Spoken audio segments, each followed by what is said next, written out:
This is a flash flood warning for the following county: Dona Ana, New Mexico.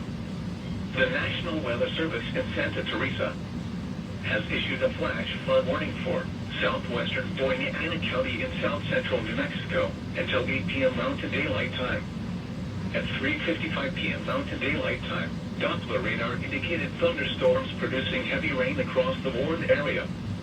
Between 2 and 3 inches of rain have fallen. Flash flooding is ongoing or expected to begin shortly. Hazard: flash flooding caused by thunderstorms. Source: Doppler radar. Impact: flooding of small creeks and streams, urban areas, highways, streets and underpasses, as well as other drainage and low-lying areas.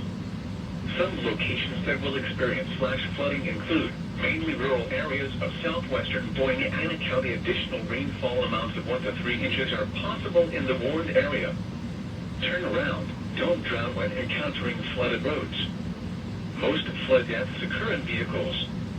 Excessive runoff from heavy rainfall will cause flooding of small creeks and streams, country roads, farmland, and other low-lying spots. A flash flood warning means that flooding is imminent or occurring. If you are in the warned area, move to higher ground immediately. Residents living along streams and creeks should take immediate precautions to protect life and property.